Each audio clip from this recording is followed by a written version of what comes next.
Hey dudes, welcome back to another episode of our Rhomas Men's Team podcast. You are about to listen to one of our prior team meetings. If you ever want to join one of our live sessions that we have every Monday and Friday, head over to rhomas.com. That's RHOMAS.com and put your email in and we will send you a live link every time we record. We generally record on Mondays and Fridays. So if you ever want to be on the actual podcast, like we bring men up all the time to talk about their goals, talk about their obstacles, etc., head over to rhomas.com. And then also, if you want to help support the channel grow and also have access to exclusive content, book reviews, extra whiteboard sessions, etc., and some coaching sessions, head over to patreon.com and support us. We would love it. But if not, no biggie. We'll see you on the live sessions. Later, dudes. Enjoy this podcast.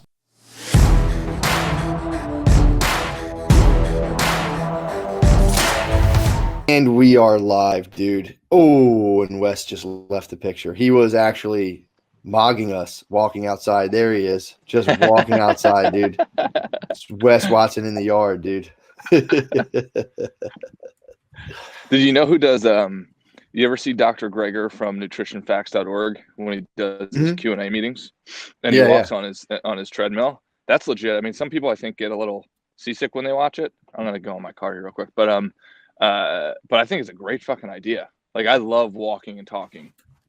Yeah, I mean, it helps the juices flow. I'm not moving this copy. I'm trying to slide my little mat up. But yeah, no, dude, I think it helps get the juices flow, man. When you just taking a long walk or running, it's like, and dude, I've said it before. I used to always trash the idea of walking for exercise. I was always like, dude, don't count walking. That's such a low bar.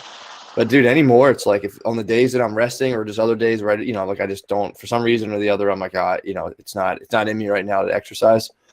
Yeah. I'll go take like a 3-mile walk and put on headphones. And like, if you check the calories you burn, it's actually a lot more than you would think, I would say. Yeah. And out here, you can go hiking. So I like for a lot of business meetings, I just take clients on a hike and, you walk for 3 hours up and down inclines. I mean, it's a killer workout. Plus, it's super easy on the joints and everything, so you get kind of that slow burn, and you get a lot of fat burn in the process. And the juices definitely get flowing for sure. Oh yeah, but dude, so it made me think about this thing this morning, where I had to get out of bed, and it was like I had to get out of bed early so I could go do just kind of hit the week like the way I like to do it. And I started, the first thing I started thinking about when I woke up are just kind of battles of the will. So like if you pay attention to it, you have willpower battles pretty much throughout the day, like constantly, but you don't notice them if you don't have, your day structured or your life, in greater terms, structured by, goals or things you want to do or blah, blah, blah, blah. You don't notice these little battles of will. You just kind of automatically, go by the way of like short-term pleasure or comfort seeking, blah, blah, blah. Yeah. So it was funny actually how tricky your mind is. So I woke up and the first question was like, I got to get out of bed right now. I can't fuck around. I can't lay back down. I must get up.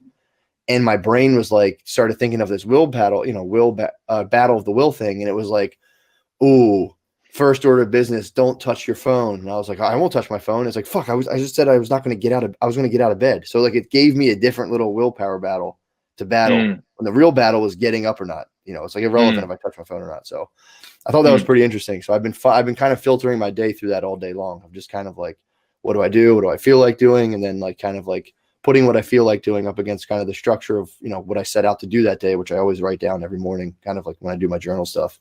So it's been pretty cool. Just kind of going about my day like that. And like when I encounter one, I go, oh, I'm at a crossroads. I'm at a will battle. And then I just go, all right, I make it through. It's pretty cool. Interesting. How do you think, like, can you give me another example of that? Cause I'm not sure I'm following exactly. So it's like another example. The first example is just get out of bed or lay in bed. And it's like my body wants to lay in bed. Very much so seems to be the one who's winning the argument because it feels awesome to lay in bed.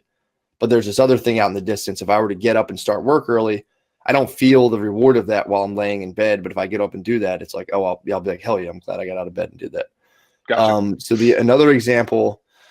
The other one was just this morning. So I there's a writing project I'm doing that like I have to do a bunch of research for, and it's like I'm like I catch myself so quickly, like let me just do these other ones instead. But it's like no, it was another little will battle where it was like I don't feel like doing this, but let me just do this because this is what I have kind of planned out, and Let me just do it just because like, let me kind of be like, all right, forget about my, what I want to do and just kind of stick to the structure. And let me just see the result at the end of the day.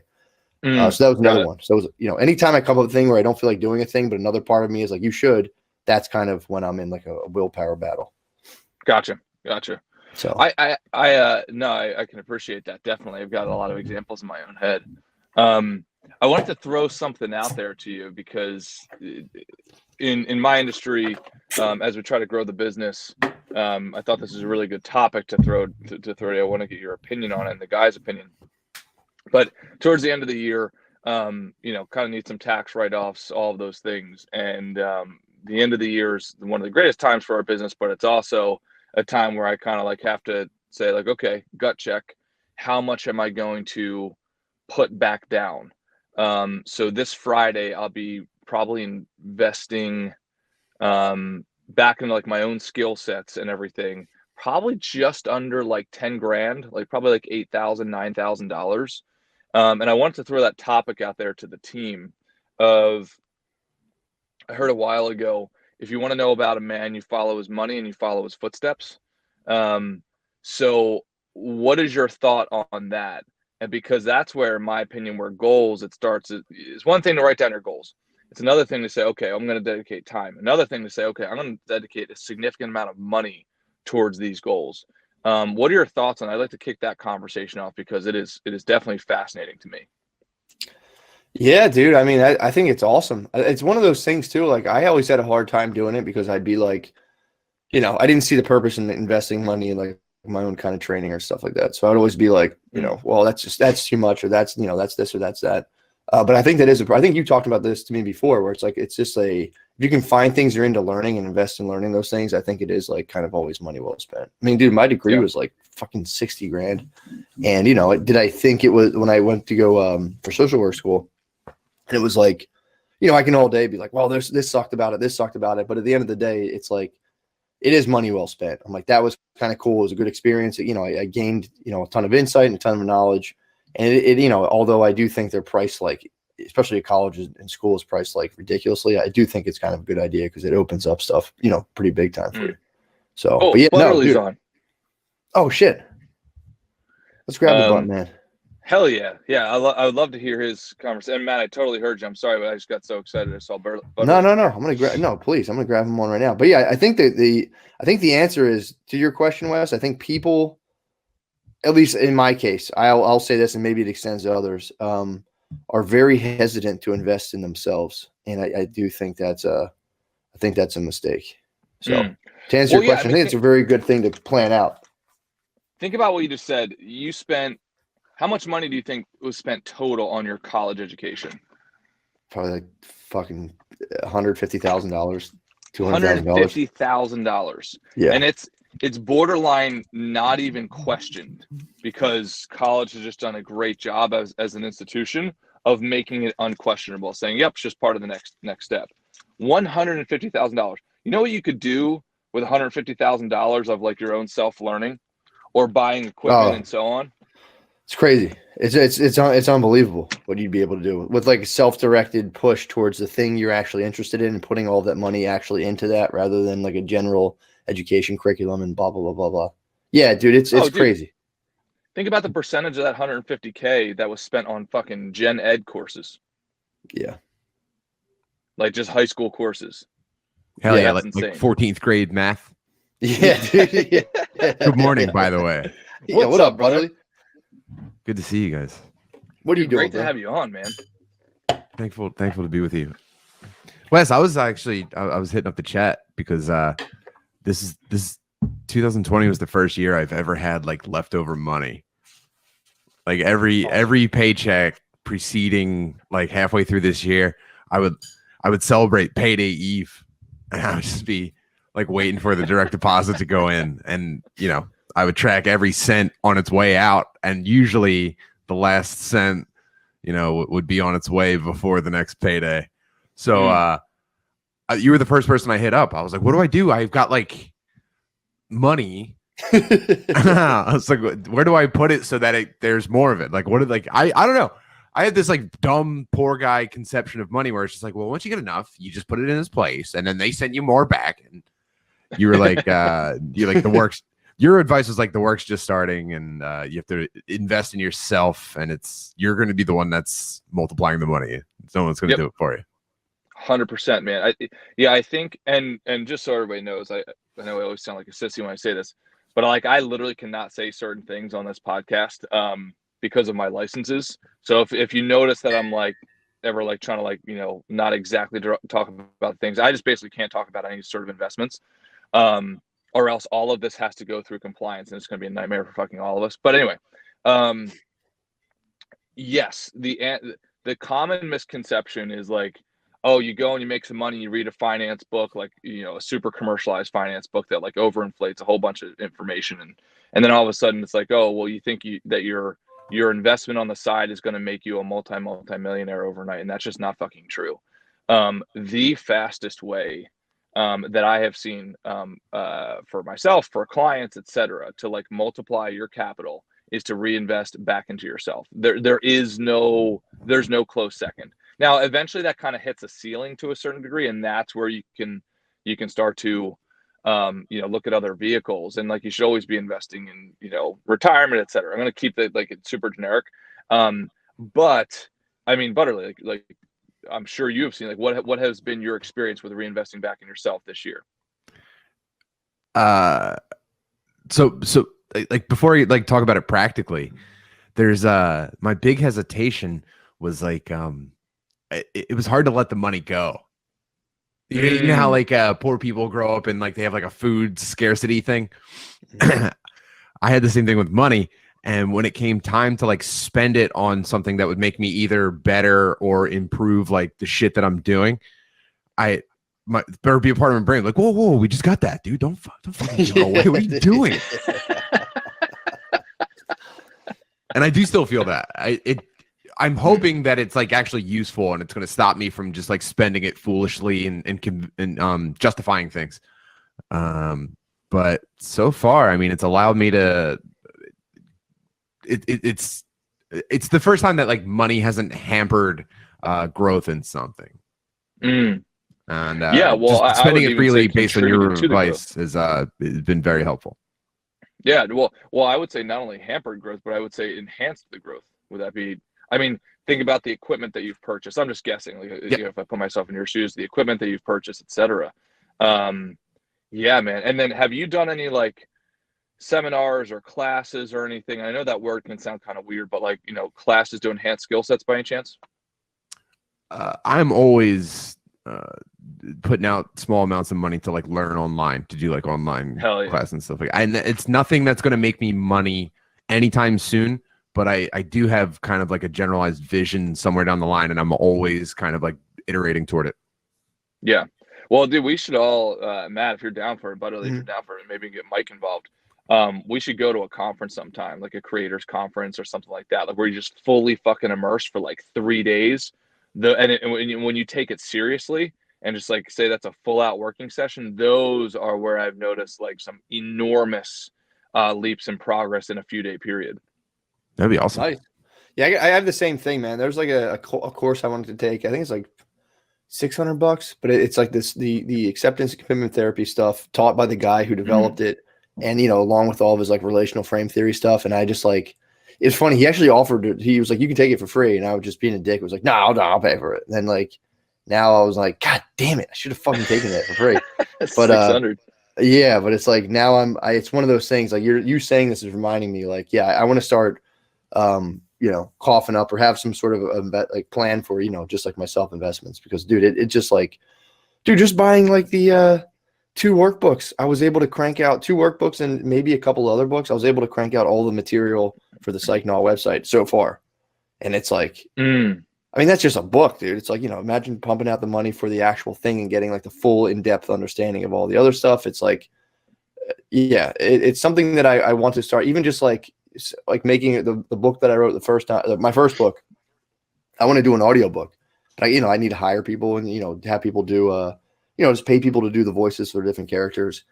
And it's up against that wall of me just being like cheap, basically, for lack of better terms. And it's like, you know, that's another thing I want to be out there. So yeah, I'm going to start doing, you know, and I don't want to like jam you up with money talk, but the bucket system of just like having multiple getting Capital One, multiple savings accounts. You can have up to like $1 million, just label them very specific things you want to save for. I'm going to start one that's just basically personal development and start like save it, just putting a certain like X amount to that every month.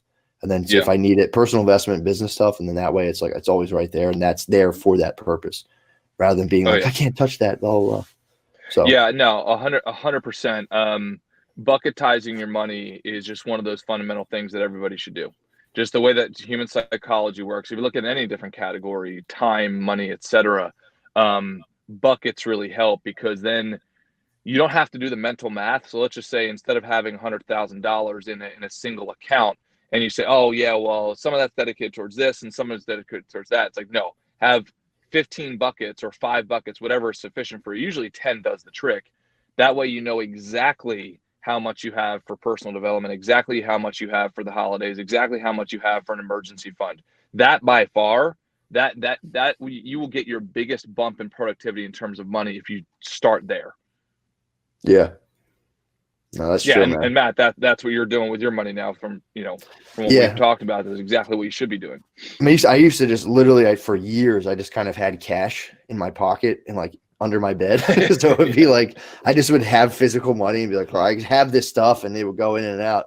But yeah, man, now that I have it, like, dude, it's funny too, because I was always like really intent on like trying to not pay taxes. I'd always just be like, I'll say this. I'd always be like, oh, I don't want to pay taxes. I don't want to pay taxes.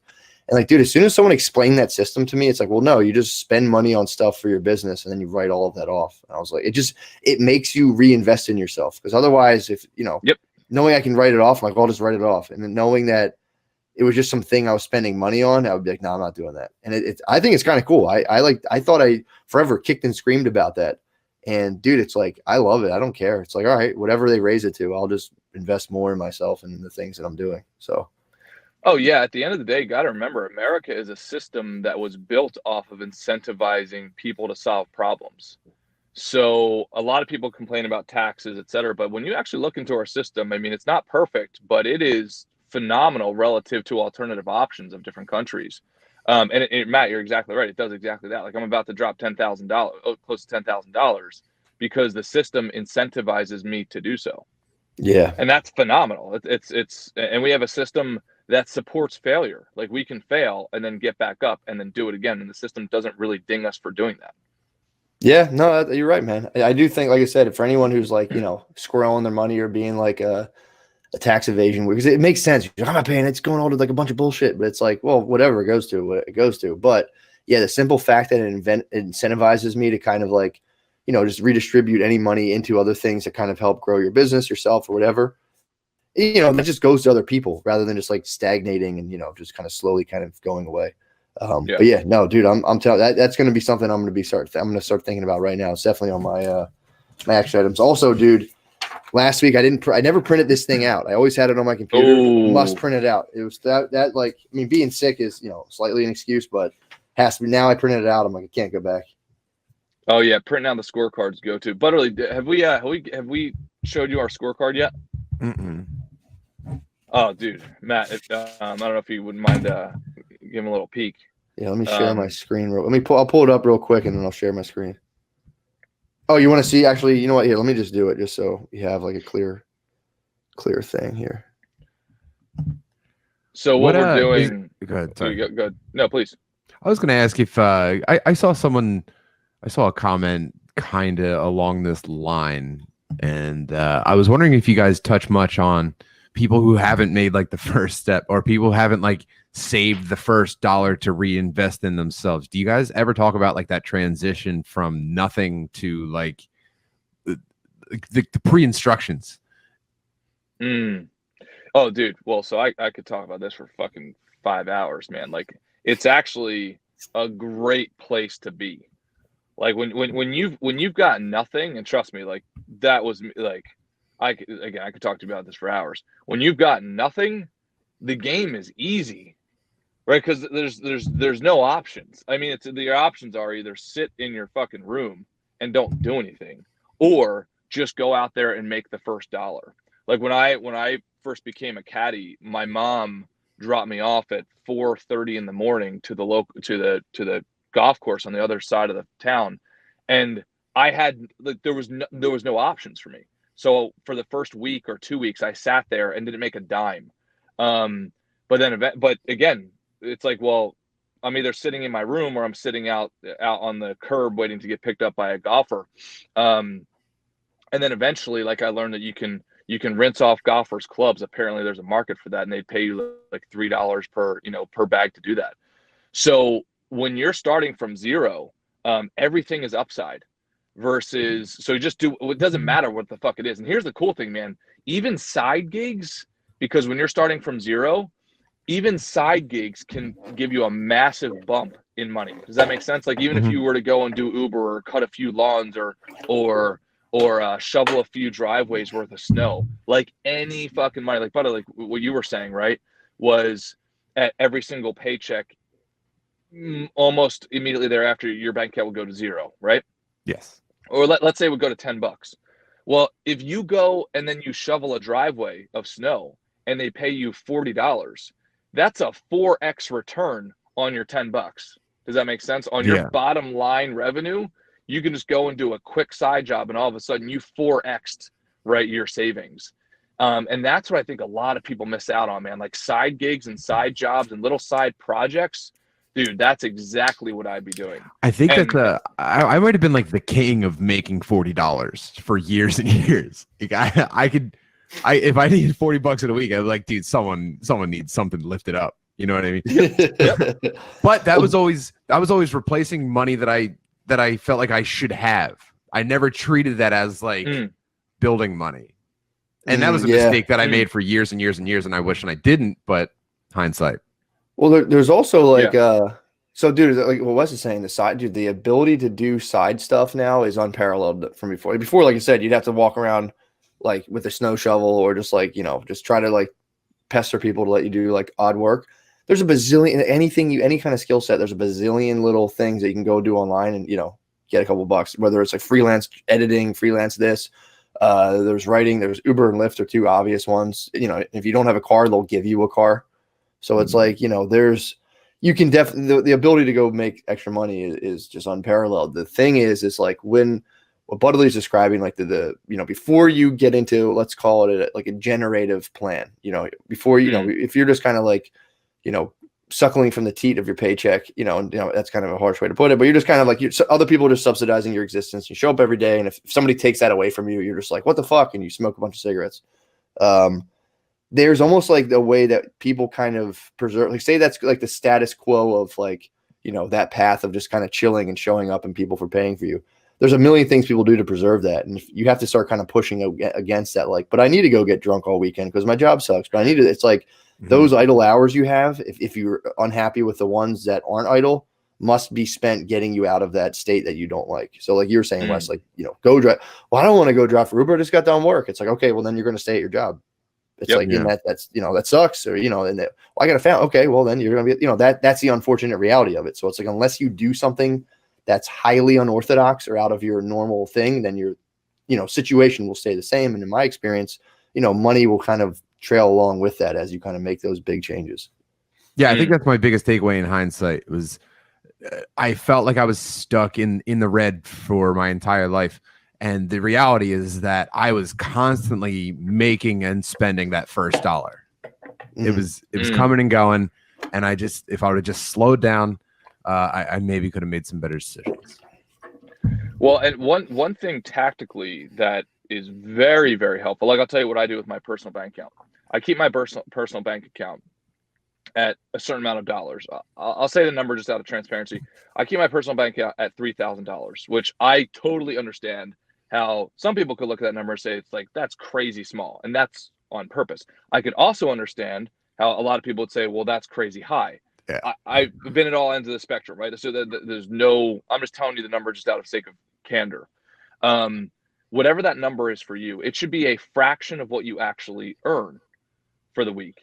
So my psychology, even knowing that I'm performing this kind of jujitsu on my brain, that's my bucket to spend from. So I kind of do like reverse budgeting. It's like I only drip in that, and that's my max that I can spend. And whatever my brain wants to fucking spend it on, that's what I do. But the remainder goes to the other buckets. I know it sounds so simple. Oh, but dude, like what do they call it? It's it's that concept of physics. I think it's called Parkinson's law. Like the size of a gas will swell to meet the container that you put it in. That whole concept. You do that. The same exact thing works for money. So it's like when you go and do that $40 extra little side job, take 20 of it and immediately put it in another bucket. Like immediately. Better even to have it automated so you never even see it.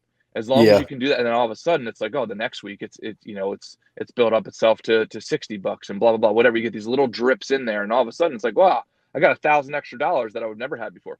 Another so that's the method that I use. Another method that I use is anytime I save money on something, I get a coupon on something, or if I take something back, I will take that money and immediately send it out to the other buckets. That does not go back into my checking account bucket. Little tactics like that, man. All of a sudden, you've got an extra $400 or $500, I hoard that money saved up on the side.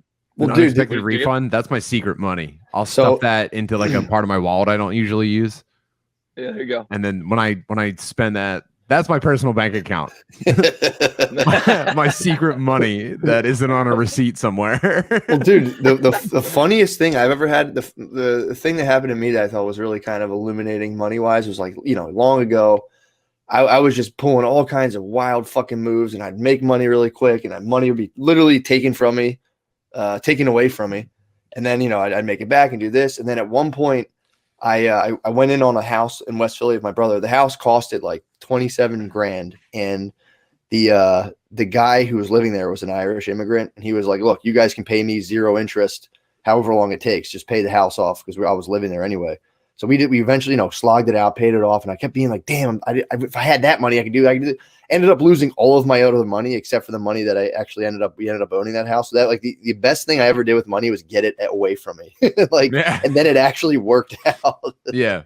So that was something where I was like, oh yeah, cool. So like, let me just figure out what I need to live, and I make sure that's covered. And then if there's anything ever extra, I'm not really good with this stuff. So let me just get it away from myself, or at least allocate it in very specific ways, because I'm not a very logical, rational thinker most times. And it's like, for me, if I'm making a financial decision, if I see a big number in an account, I go, oh, hell yeah, no problem. But if I see a bunch of little numbers in a bunch of accounts, my brain just goes, no. Because it's all spoken for in areas where I can go, oh yeah, I need that there. But if I see one lump sum, I go, get it. Who cares? It's like when you're at the arcade and you've got tickets in like 5 different pockets. You're like, dude, this is just a bunch of fucking kazoos. But if you can combine all the tickets, you got the big stuffy. Yeah, exactly. Yeah, exactly. So it's like, yeah, man. It really, and again, it's always just like, because again, having money rules. I'm not saying like I'm not that money motivated, but I'm not that motivated. The thing about money that doesn't motivate me is like cool stuff or status thing for money. It's like, figuring out the reason you need it helps you get it and then save it a lot easier. Because it's like, I could go spend and buy all this cool stuff if I wanted to, but it's like, I've said it a billion times, I value my independence and my freedom from being in a setting that like literally makes me want to kill myself, which is like, if I'm working at a job I hate, like I can't fucking do it. Like I just might, it just like every cell in my body fucking freaks out. So it's like, and I know this about myself, so I have to make sure that's the reason. And it's like, if you don't have a reason for it, then yeah, it's just, same old. Same with like the bottom. I think about this constantly. It's like, what do you do? Again, I go back to like myself at like 23, 20, even like up to like 27 of like, when you're at a job, it sucks. You're just kind of sucking a dick. How do you get out of that?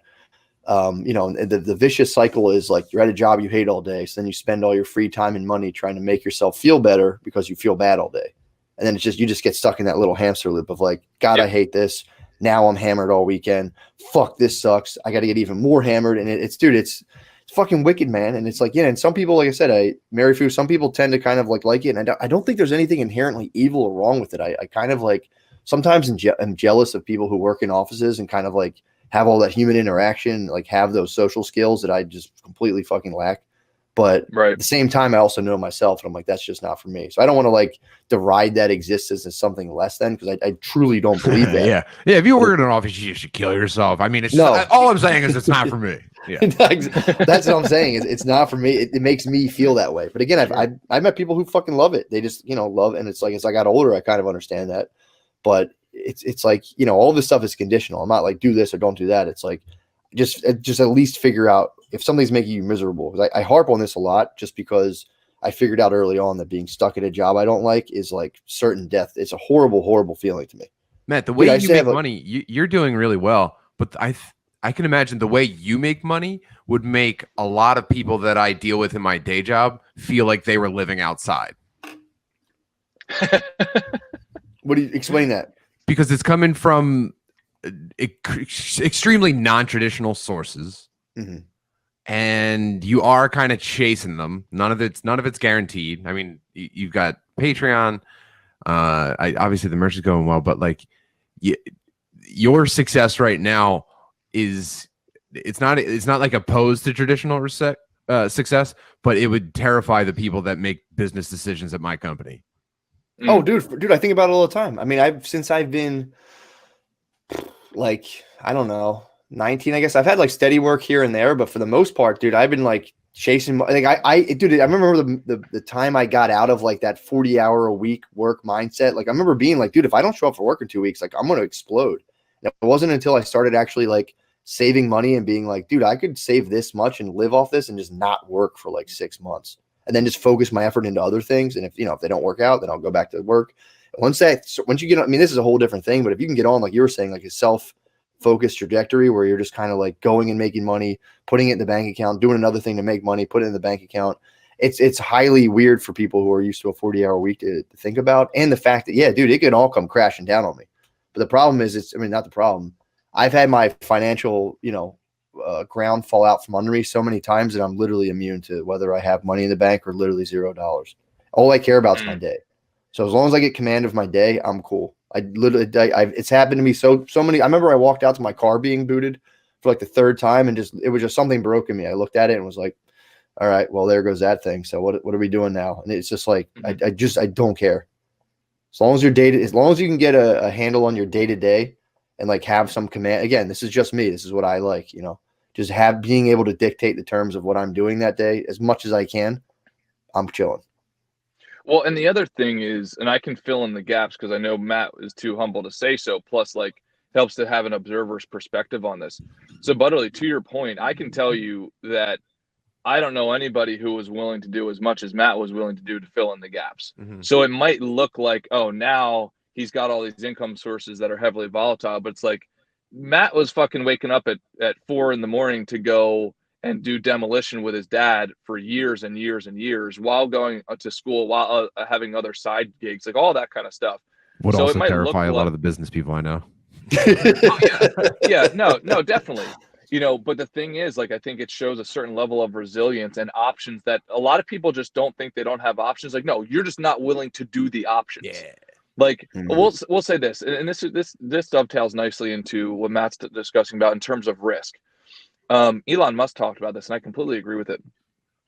What a lot of people define as risk is not risk. It's like mild social discomfort. Like that's what like most people put in the buckets. Like I'm not going to be able to, and Matt taught me this years ago, I'm not going to be able to show up to the family party and answer Uncle Rick on when he says like, what do you do? Like I'm going to have to give a weird answer, right? That's what a lot of people think is risky. But the reality is you'd have to really mess up to not have a roof over your head in this country. And I'm not being, disrespectful of that. I was almost there at one point in my life, like having to live in my car. I'm not being disrespectful at all when I say that, but it's like you'd have to really, really, really do something bad or not have any support around you to like literally be homeless. And maybe there's some things that I'm not thinking about, but I think what we all need to do is recalibrate our understanding of what risk actually is.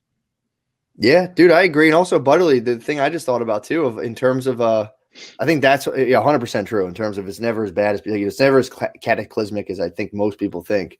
But Butterly, to answer your question, it's like, the very thing that terrifies, say like, your average coworker about my like house of cards financial setup is that very fear is what keeps me moving and grooving all day long. And it's rather than just showing up and being like, I guess I'll fake do stuff for an hour and then I'll go fake a dump. And it's just like, I'm firing all cylinders all day, every day. And I like that feeling.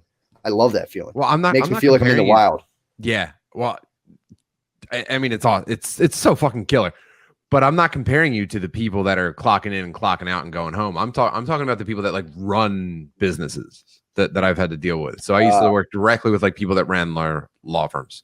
I deal now with like the business side of an online retailer, and they everything that they do is driven by like, oh, how can I spin this into a meeting later where I'm pitching like a new revenue stream? Like they do live and die by the business. They're not just waiting for, lunchtime and then waiting to go home. And those are the people I'm talking about who maybe don't even understand the correlation between work and money. They view like just time wasting meetings as like work. Like they get drained by that when they don't even consider that like, oh, I could be putting direct effort into providing value for something and then have that come back as a revenue stream. They're so focused on like turning like the traditional business organization into like a profit center. They can't imagine what you're doing.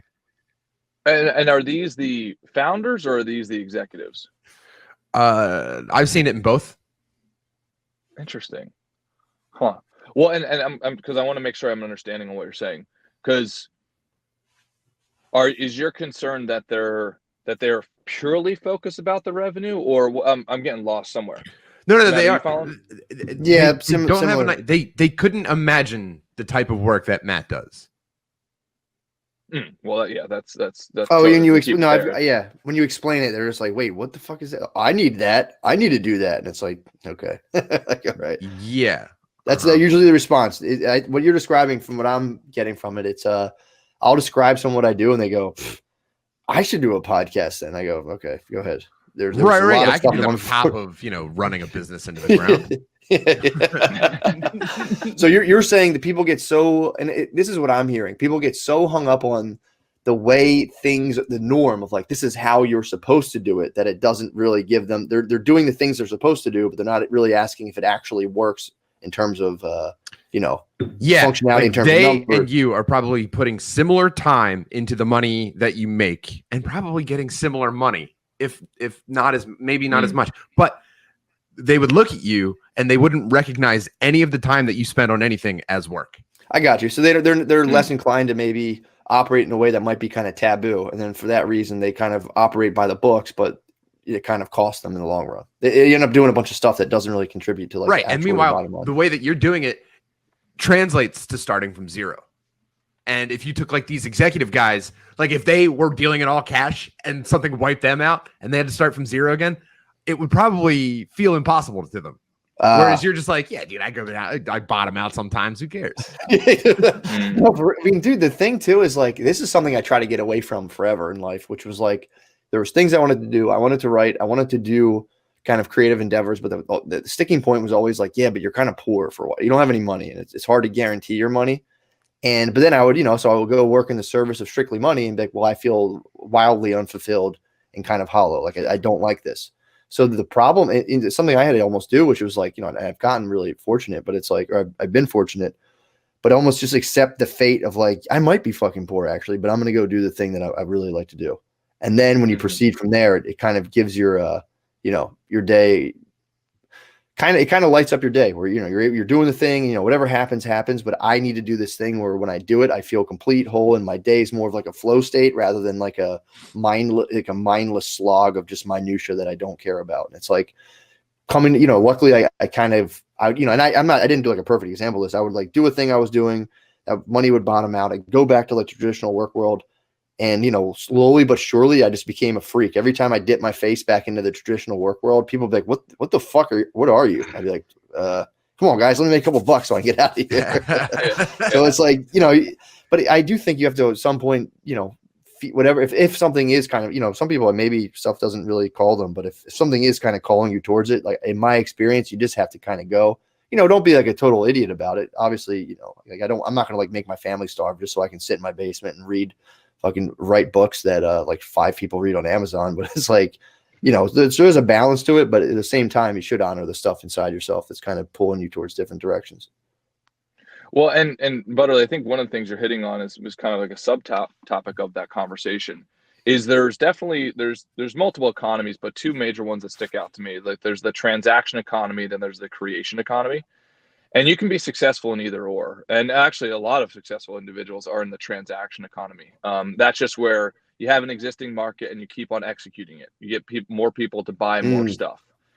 Versus the creation economy, it's not as guaranteed, but every time you're doing something like the stuff that Matt is doing, he's creating something that didn't exist before. The internet has allowed for that to take off like no other time in history, to where like Matt can create something and it can get out to thousands, if not millions of people. And if he just makes a small fraction of whatever the value is created there, it could be enormous sums of money. But damn, I would actually point to you. You are a great hybrid of both. Right, like you're in the transaction economy just by going and working. And let me know if I'm off here, but by going and working, and then you're doing a side job of the creation economy. Like you have both feet in both pots. I mean, that's in my opinion, that's a phenomenal strategy. Yeah, it's good. Like it's I'm forced to, and I'm learning so much from you guys. Every step I take away from the transaction economy is inspired by, I think, specifically the two of you. Oh, cool, man. It's cool to hear. Yeah, appreciate that, man. I'm also curious too. How is your time now? I tried to ask this, I think, a couple weeks ago, but I don't know. I don't know if I either asked it correctly to someone else or to kind of they didn't get my point. But how does having this thing on the side affect your presence and feelings at your other, would say like the more transactional job? Does it make it feel the time there feel worse, or does it make it feel better knowing there's something else on the side? I'm curious. No, okay. I've been trying to explain this to people because I have friends who, in our free time together, let's say playing video games, voice chatting with each other. That's like the most social interaction you can get right now. They'd be complaining about their job or like a supervisor at work, and I would like be pulling my hair and be like, dude, why do you even have emotional capacity to observe that? Like the second that you clock out, sorry, dude, the washing machine's fucking buzzing. You're good. You're fine, man. Why are you allowing that to affect you in any way outside of work hours? Even if you're at work, you should be able to ignore that like a supervisor is rude to you sometimes, or like an HR person bothers you. And like I said, man, the further you guys drag me away from it, the less that kind of shit bogs me down and actually makes me better at the day job. Because it's like all I do is I focus on like identifying the things that I need to do to keep that income coming while I transition out of it. So they're lucky that I'm trying to get away because I'm doing such a good job. That's actually so. Dude, that's the exact thing, dude. It's so fucking funny you say that, because it's like, dude, with every job becomes a little ecosystem of like thoughts, feelings, and social status stuff that people get so sucked into that the actual point of the job becomes like second thought. They're more like, that guy's an asshole, or like, let's not invite him to lunch. Let's go. Let's fuck that guy. And there becomes this weird whole emotional village within like kind of the place of employment that, same thing. I've always felt really strange. Like, what is this? And why are people so highly invested? Because I was the same way. I was in there, like, I was like a fucking mouse trying to get out of the house every time I was at a job. I'm like, get the fuck out of here. But it was like, yeah, you see people get rooted in there. And that's always an interesting thing I didn't even think about that. But yeah, like I think what you're saying is 100% true. It's like the little things that pop up, you're able to go, how is this even a thing on your plate right now? And it's like, dude, if you can get out of that, it's like, dude, it frees up so much mental space to be like, yeah, my supervisor is a dick, it has nothing to do with me. It's like, he's a fucking asshole. Or the other thing too, is like, maybe it does, maybe you're fucking off, but either way, it's like, just, if you get a very clear set of objectives and go to the person like, hey, I'm done all my stuff. What else do I need to do? That's it. It's like, okay, cool. If like, hey, this is taking too long, but hey, sorry, here's why.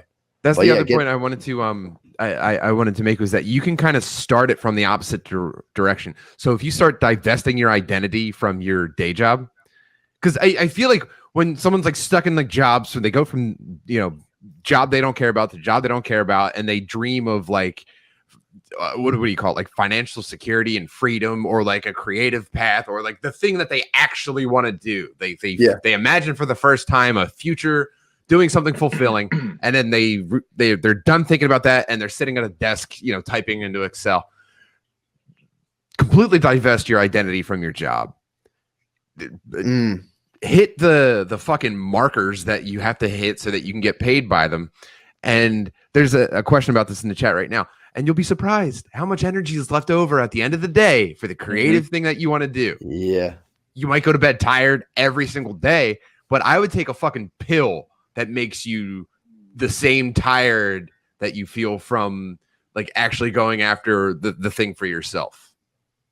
Hell yeah. No, I think Completely you're agree. absolutely right. I think you're absolutely right. And if you're finding you're working so much, you don't have the extra, you don't have the energy to work, then the next thing should be like, okay, so how can I arrange my day that I do have the time? And that would be conversations with your boss, saving your money so you're not at their utter fucking whim. So if they say like, well, that doesn't work for us, then you go, oh, we'll go find another job where I can make money and still do the thing. Like, no one will do this for you. So it's like you have to do it yourself. And I think, Budley, what you're saying, divesting your identity from your job is one of the biggest things in the world. Unless you're totally fulfilled and you love it, cool, keep doing that. But if you're at a place where you're like, this isn't what I want to be doing, it's like, okay, that's a voice. You should listen to that. And then it's like, now what do you have to do so that's not the case? Or, again, there's always the like, I'm just going to be miserable, smoke cigarettes, and I'm not trying to trash cigarette smokers, but it's like that it's for me, I swear to God, there's a common link. I've always noticed it. Complainers and cigarette smokers tend to be complainers. Sorry. I'm not trying to be a dick. I'm not trying to be racist against cigarette smokers, but you guys tend to fucking complain, and every 5 seconds you need a break at work, which is so fucking annoying. A little tough love. Yeah, I'm dude, sorry. The Venn diagram of cigarette smokers and people who say must be nice is a circle.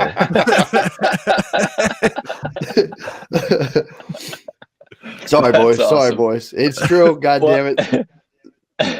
Well, I think one other thing to throw in there is kind of accessing your dark side a bit. Like, I know that I get a ton of energy off of that, accessing my darker anger. And it's like, if you don't fucking like the way things are going, then fucking fix it. And I have found that I get a tremendous amount of energy from that. So it's like, yeah, you come home from work that day and your boss just shat on you, or like you can't pay for dinner for your girl or your wife or whatever. You can't send your kids to the school that you want to. It's like, that'll make sure you have the fucking energy. You just have to think about it instead of avoiding it. Like, a lot of people just avoid it. They make excuses like the whole, yeah, must be nice. Oh, I don't have that DNA. Shut the fuck up, right? Like, that's not true. Like, we all have a baseline level of energy. We just have to direct it in the right way. So and I say that out of love. Like I'm saying, shut the fuck up so you can get out of your own way to produce the shit that you're supposed to be producing. But I think by using certain things, and again, not hating on anybody who drinks alcohol, but like alcohol or excuses or just constantly pulling your attention away from the actual thing that's going on, I find that if you face it instead, that will give you all the energy that you need.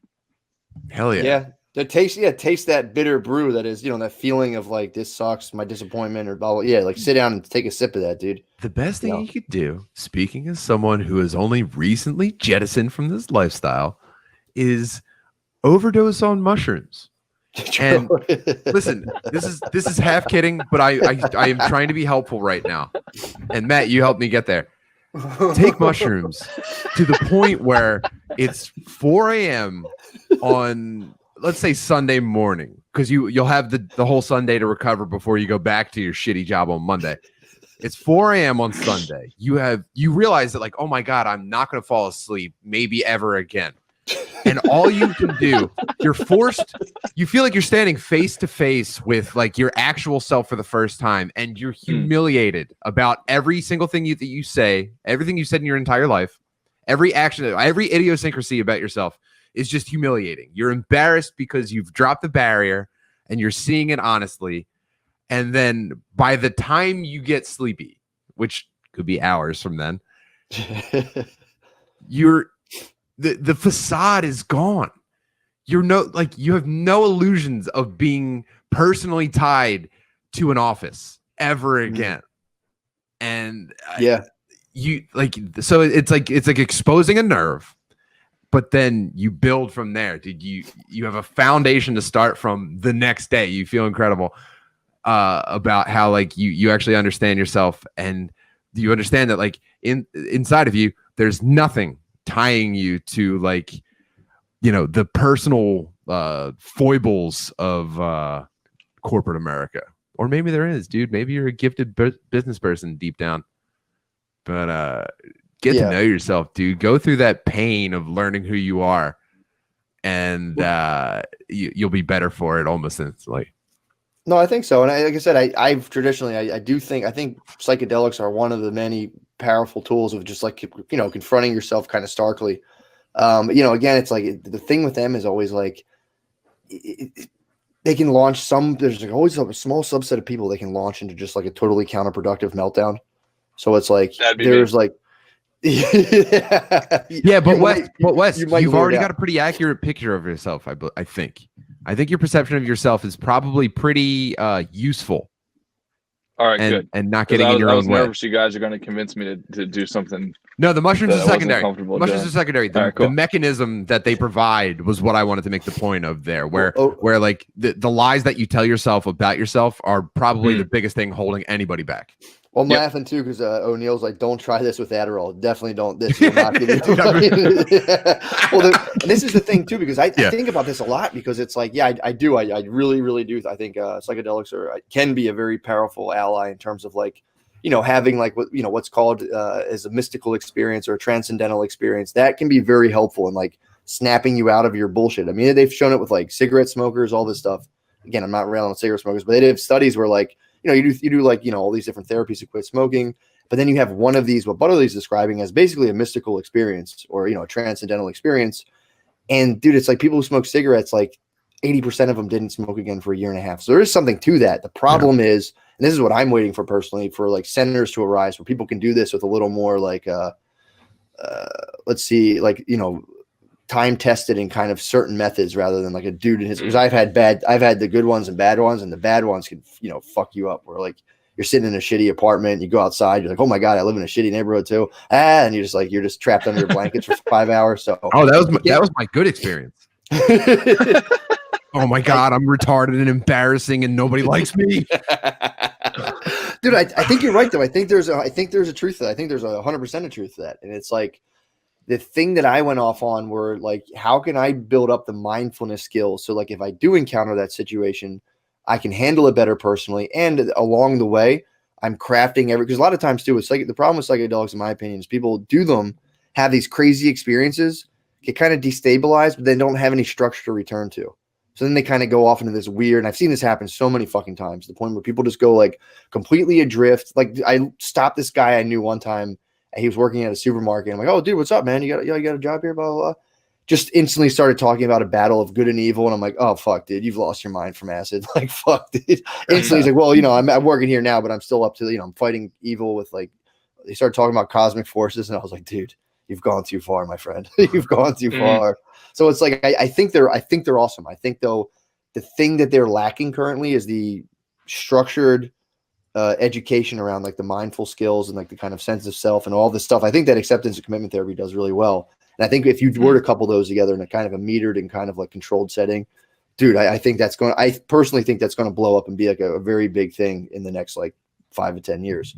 So Butterly, yes, I do agree with you. People who are like, I've never done that before. Let me give it a spin. It's like, do some research. God damn it. And yeah. I probably shouldn't have led with the mushrooms part. I was no. About the, That's what worked, dude. That's the thing too. I'm not shaming you. That worked for you, and I do think it can work for other people, big time. I think big time. But it's like what I think people lack now is like, if they can somehow structure that in a way where they can take a little more of the guesswork out.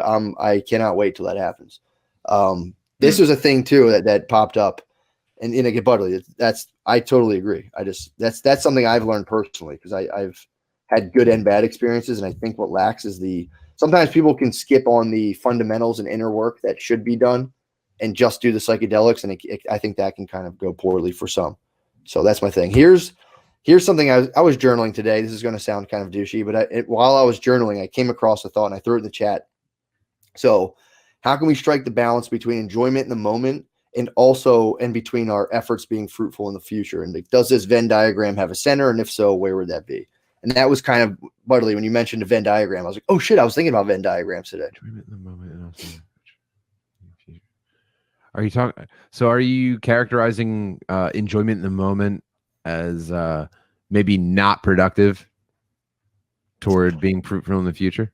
Well, that's kind of where you're trying to get it. That's what I'm saying. That's the center of the Venn diagram. Can you get the things that you're doing that are enjoyable to be fruitful for you in any way, shape, or form? Do they always need to be?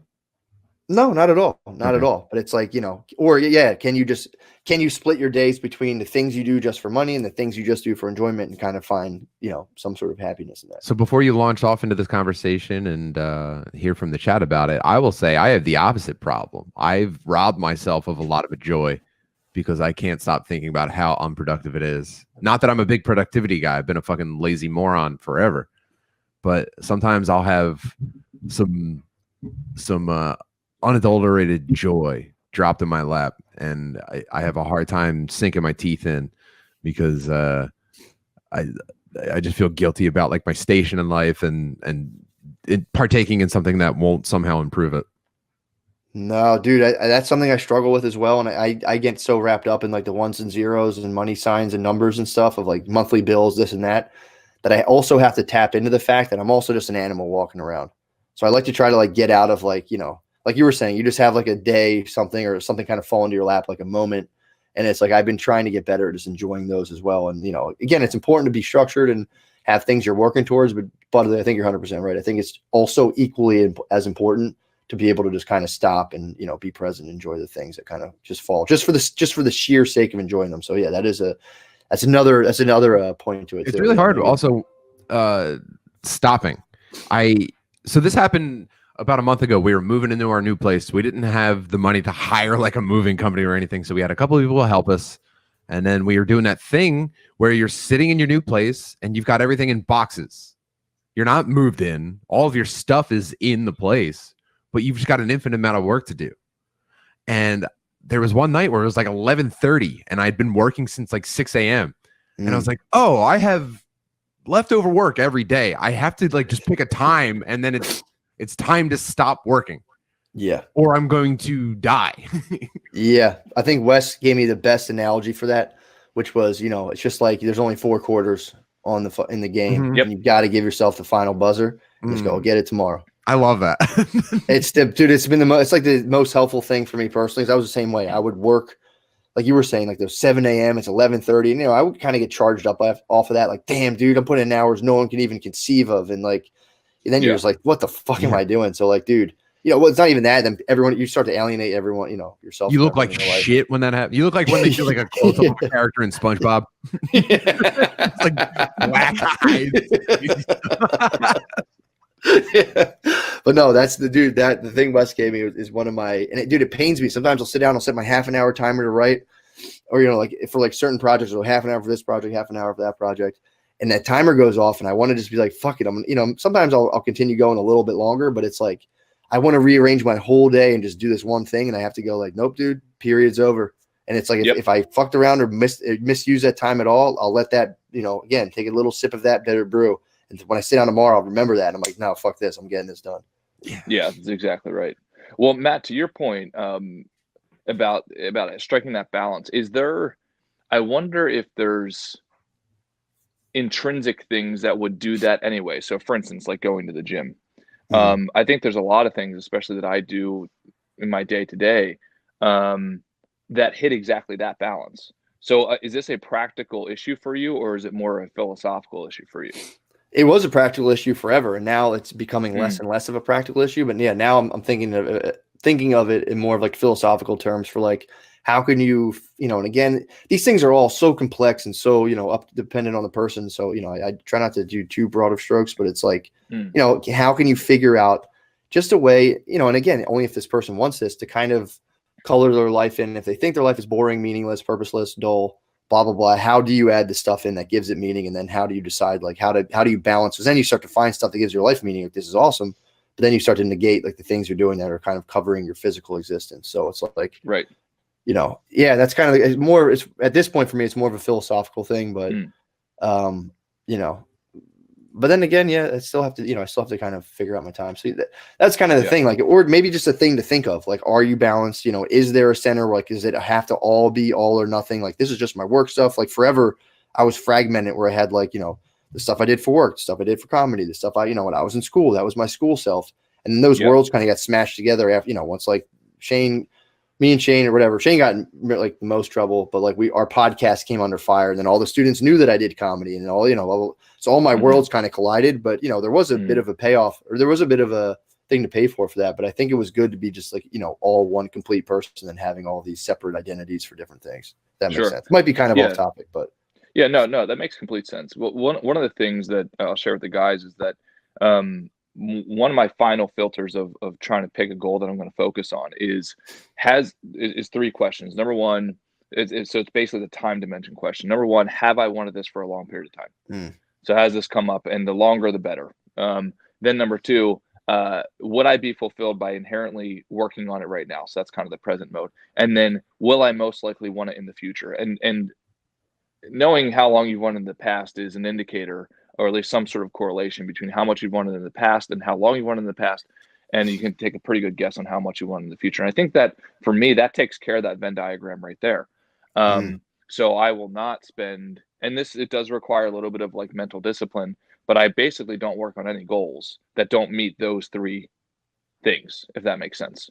Yeah. So you remove that from the equation. And again, it's not going to feel good because you might say, well, I really want that thing right now. It's like, well, there's no indication that's going to map over those three time dimensions. So why not? Probably better to pick something else.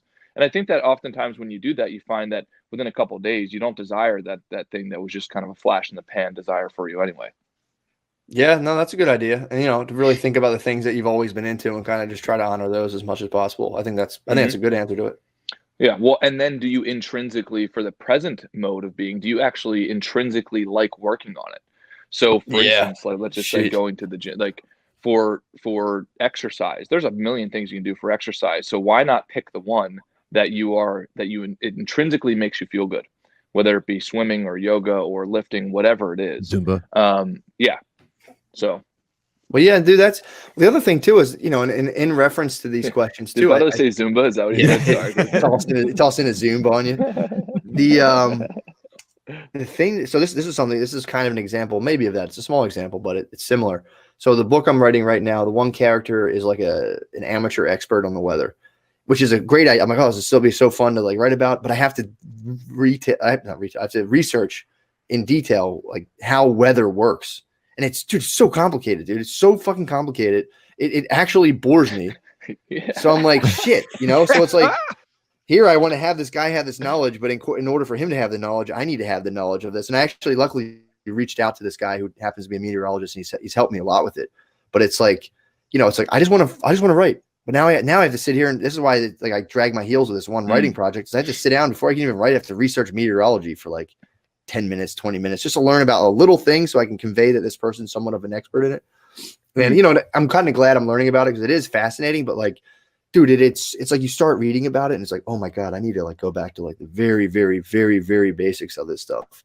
And dude, so just to give an example, it's like, what I'm trying to say is, so it's like, do I actually enjoy this process? It's like, yeah, I do enjoy writing. Am I enjoying this specific part of it? No, not really that much. But the thing I like to do is I'm going to run an experiment where I just go against my will and kind of research this stuff, see how it plays out for a week. If it turns out to be worthless, then at least I can tell by my experience that it was worthless rather than me being like, I don't like this, therefore I'm not going to do it. So that's something I try to implement. Like you were saying, Wes, like if you're doing a thing, you don't like it, set a time limit on it. Like I'll do this against my own will for about a week. And then if it doesn't bear any kind of results or I can't get into it, then I'll think of something else. But that's kind of helped me a lot too. 100%. Absolutely agree, man. But yeah, that's so Buddy, with this part of the show where we say, okay, what's call your shots for the week, man. I'm gonna put you on the spot if you're cool with it, and say, what do you got planned for the week? What are the goals? So I should have a slow week at work. Hopefully, I don't know. I'm actually getting lit up now, but I like to use my work time where I'm not actively working on something for myself. So I've got there's two things I'm going to work on this week. I've got a 3D modeling course that I kind of stalled out on because I reached a concept that was going to be boring to me, specifically lighting. I have to learn about lighting for visual arts. And that's probably the reason I'm not an artist is because of that kind of shit. So I'm going to fully dedicate myself to not only just getting through that part of this online fucking course, but I'm going to actually learn that for once. It's been hanging over my head. And I put it off a long time ago. So this week, that's getting taken care of. I have some specific fighting goals this week, specifically with jiu-jitsu. I'm not going to bore everyone with the details there, but I've got a couple of hard matches I have to get in this week with that. Nice. And we got the holiday, right? And we got Thanksgiving. I do have the holiday. That. I'm going to try to minimize my excuse making with that. I'm going to try, you know what I mean? Yes. Like, cause there's going to be stuff I'm going to be prohibited from doing. So I'm going to try to minimize the splash damage from Thanksgiving torpedoing my schedule. And then I'm gonna make some specific video game time with two of my friends that I've kind of like gotten a little bit loose. I haven't been as tight with in the most recent months, and that's important to me this week. Hell yeah. Hell yeah. So it's all about, dude. It's all about the holistic goals. Yeah. Nice. So if you're maybe around Friday, if you're not, no problem. I'll send you a little text just to get a report so we hear it, just so we know what's going on. Oh, absolutely. I'm trying to get dick deep in a 3D modeling course this week, and I don't know how to quantify my progress in it other than like I'll have like a kind of like a loose feel of whether or not I spent my 9 to 5 downtime on it properly.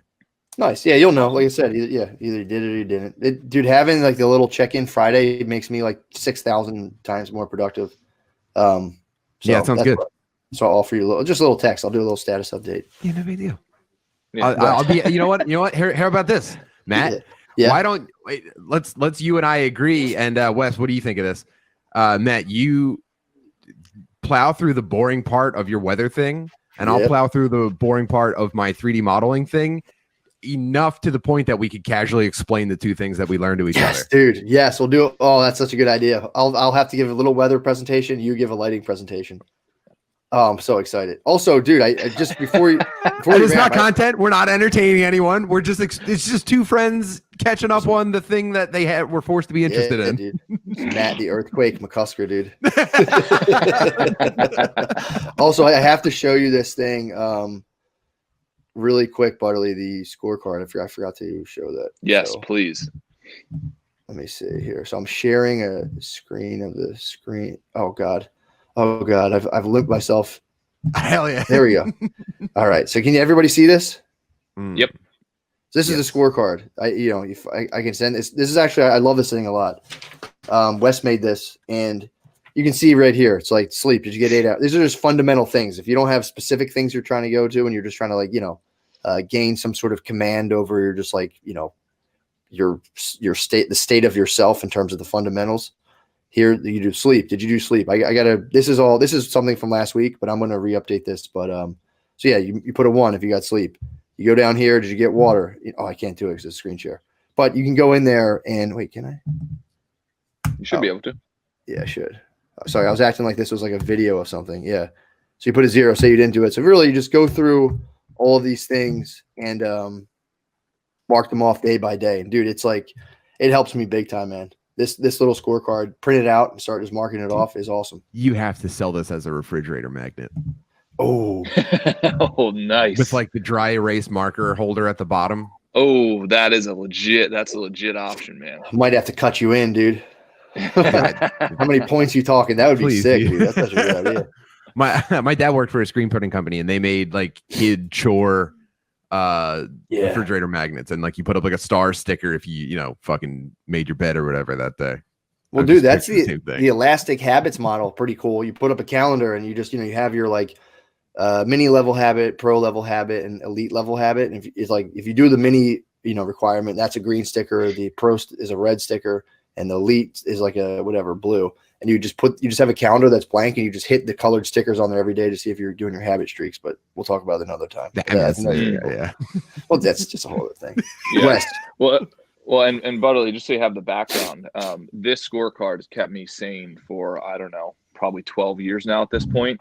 And then I have noticed that I've gotten way more psychological stability doing the scorecard daily than I have even some major wins, because the major wins kind of come in lumpy. That data comes in very volatile versus the daily things that you do, I have found are significantly more, they get me to an equilibrium way more often than the big wins. I think it's important to have both, but it's helped me big time. And it's helped me in self-assessment. So for instance, if I'm a little off or I'm feeling a little down, I can look at my scorecard easily. It's like, oh, well, I feel down because I haven't gotten that much fucking sleep lately. Or my nutrition's off, or my water's off, whatever it is. Yeah, it's a beautiful diagnostic. Dude, I love it. I'm so pumped that Matt and the guys are using it now. It's just a cool thing. So yeah, I'd highly recommend at least a version of it if you're interested. Well, what's interesting too, really quick, is there's an act of love one on there too. So every day I have to do an act of love for somebody. And what I found is that my acts of love, it first started as like, dude, if I did like any little thing, if I was like, here, Brittany, I'll go hold Maya while you dump. I'm like, act of love, did it, didn't have to. But now she somehow, I'm not going to get into it. She can have a baby. She's like with a baby on her lap. I'm like, how the fuck? Pretty amazing. But so I would do like the smallest thing, like did an act of love. And as the time goes on now, I'm like, the threshold for what counts as an act of love is increasing more and more. So I was like, I was just about to cross it off for that specific reason. Like, well, I did, kind of delay myself 10 minutes here while she took a dump. Pretty nice of me. I was like, that doesn't count, you piece of shit, motherfucker. Like, all right, there we go. I'm like, all right, I'll do something else. So that's been expanding me in that realm, which just that little scorecard has been expanding a realm you wouldn't associate with that really, which, for me has been a huge learning experience, because I had the tendency to like associate numbers on a totally different sphere of existence of love. I was like, they don't mix. They're not the same thing. And the fact that they can, for me, it's like, that's pretty interesting. It's probably hubris that I assume that I've been managing that scorecard in my head this whole time. So I am going to adhere to the structure of the scorecard. And printing it out really helps. Yes. Printing it out it's a game changer for me. Checked last week when Wesley, how's your scorecard? It was pretty good. I had like a lot of green on there, I think, from what I remember. I bullshitted it last week. I did do it online, but I was like a day behind myself. So I was like, what did I do? Yeah, right. Totally gave a bullshit answer. So I was like, I had thought about it. I'm like, I'm printing that fucking thing out. It's big time. Big help. Yep. Yeah, no, absolutely. So Butter, you called your shots. How about Matt? What's going on for you this week? Dude, this week, oh man, I don't, well, yeah, I'm going to brag. I finished all the learning modules for Psychedelics. All I have to do this week, that was a slog. That was, again, a thing I didn't feel like doing at all. And I forced myself to do it. And I'm like, that was a thing. Experience was like, yeah, fucking good decision. So I got all that stuff done. All I have to do is redo an intro video, because the first one I did was bullshit. So I'm going to actually do it like properly with like, not like a script. Well, yeah, pretty much technically a script for me to go off of, that I'm going to have Brittany kind of holding behind a webcam. So it looks like I'm really smart and I know what I'm talking about, but I'm just reading my own words. Dude, you can get a piece of like a device for that, right? You were telling me that. Yeah. So I'm going, that's something I got to look at too. I'm going to start looking into those, because I think it makes a big difference, and it makes the stuff, again, you want to talk about filtering through hubris. I was like, I don't need that. But then I just ramble on in like 90 different directions that don't make sense. So if I can write my thoughts out and read them, it's Jesus Christ. It's just better for everybody. So yeah, so that's something I got to get, the teleprompter kind of thing. For now, I'll just have Brittany with pretty big font, just holding it and kind of going along. So I'm going to do the intro video. Go ahead. The teleprompter, just so you know, if it helps you at all, I believe the one that I got, I haven't used it yet, but you can read it and your iPhone will tell where you're at in the script, and then it'll slow down or speed up based off of where you're at with the reading out the words out loud. If you remember, send me the link, because I'm going to look at that, because the one I saw seemed like it didn't really fit over a webcam. It looked like it needed a bigger, like an actual, like a HL. Oh yeah, that's what I have. That's what I have. It fits, but you might be able to set it up. So I don't know. I'll get one and figure it out. Yeah, I'm not going to bore people with teleprompter talk, but I need that thing for sure. So I got to get that. So I'm going to finish. I did all the heavy lifting on Psychedelics last week. I banged all of it out, all of the stuff I needed to do. So that'll be live, hopefully in like a week or two. We'll see. So yeah, that's going to be a big win. Also, not to get off topic, but I talked to Wes about this too. I want to start a win of the week thing. So if someone has like a monumental win, we can put them in here, and I can actually take polls of like who has the win of the week. And then if people get 4 wins of the week, they get a t-shirt for free, dude of the month. Yes. Get dude of the month. Get dude of the month. Yes. You can swear, what the fuck's that? And it says, I'm dude of the month, dude. I got a dude of the month. So you can win dude of the month again, and maybe I'll send you like a dude of the month mug, or I don't know, but either way, if you get the dude of the month, you're canonized in. That's basically Ronin to Samurai. You're in the Pantheon, dude. Pantheon dude of the month club. So I think it'd be pretty sick. So yeah, we'll start. And again, people can submit wins during the week. We should figure out a system for that too, in terms of like email. And then we'll compile them, put up a little poll. Who do you think wins it? Bam. And then, we'll keep track and all that stuff. But I think, dude, that'll be I'm working on some stuff for that to capture it. Yes. I'm building out a Google spreadsheet right now. We'll see. I'm working on some things so we're able to capture the guys' wins and the guys' scorecard scores with everything. Hell yeah. And Ray is gunning for dude of the month, but we'll see. I don't know, Ray. I'm about to put out Psychedelics, dude. We'll see. I'm also throwing my hat in, dude. I can't. I'm competing, dude. Fuck you guys. Hell yeah. So yeah, so I'm gonna finish like Oh, Wes, that was one of the first things that you said to us was oh man, it was like if one of the greatest things that someone could do is compete with you. Yeah. You know what I mean? Yeah. So I mean, yeah, I'm throwing my fucking hat in there too. Fucking right. Dude, Hell dude of the month is a coveted tea. Dude, right now, I'm being persuaded to enter the professional jiu-jitsu circuit. Ooh. Yeah, there's some opportunities that I'm making excuses to avoid. Whoa. Yeah. A couple of friends did it, and I'm still making excuses, but I think if there's a dude of the mug. Dude of the month mug on the line. I don't know. That might push me over the edge. Ray also requests a collared shirt, which is damn, dude. That's dude of the month talk right there, dude. That's dude of the month talk. that's dude of the month talk for sure. So sorry, that was sorry. Yeah, I didn't mean to interrupt you. No, dude, Butterly, I think that's fucking sick, and you're not interrupting me at all. That was an aside that I thought about. I'm glad we put it out. So I'm gonna do that. Finish like null. I got to get my hero board. That was from last week. I'm going to a cork board and take pictures of all the greats and all the different areas that I admire and put their pictures. So I have to look at them every time I'm down here being a pussy. I see the greats and I go, oh, dude, don't be a bitch. 4 workouts. And then basically just kind of my big goal today is I'm going to touch every single habit during this. This is like a tumultuous kind of holiday week, but I'm going to make sure to just touch all my habits every single day. So awesome. Yeah. Hell yeah. Wes. Good shit, man. Dude, I'm so down for dude of the month. 100%. I'm so excited. 100%. Yeah. I'm looking forward to winning every single time. I'm going to do you the favor of competing with you. I have to. Yeah. 100%. Yeah. Butterly, you're spot on. No, I think it's one of the best thing a man can do for another man is compete with him. Yeah. 100%. So for me, getting another A on my scorecard and getting A's consistently on the scorecard.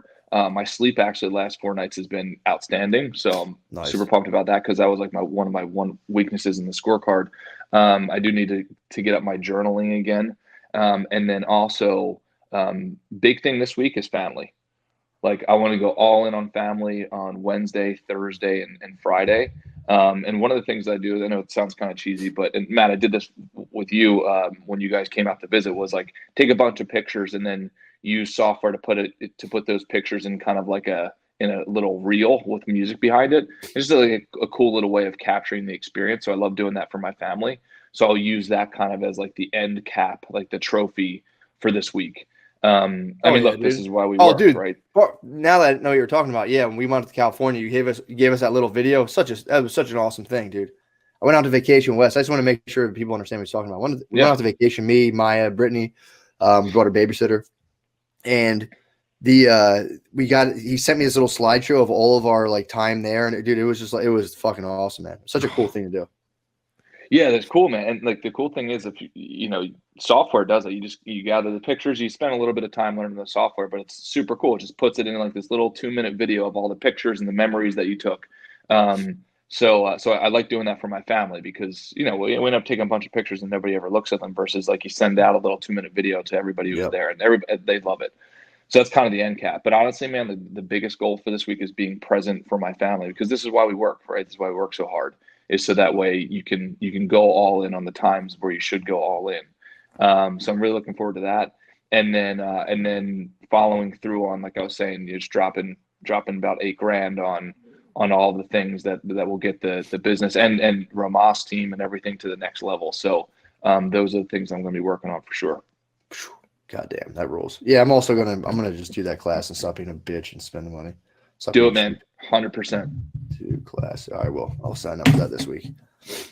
Hell yeah, dude. Cool. Well, Tim, thanks for joining, man. That was awesome. Oh, I didn't mean to barrel in here. I was just here to enjoy the chat. Thank you guys for sending the call. That was awesome. Right, man. It's great having you on, brother. Dude, so lucky. See you guys Friday. We'll see. I hope everyone has a good week, and we'll reconvene Friday. Hell yeah. Later, dudes. Bye, chat.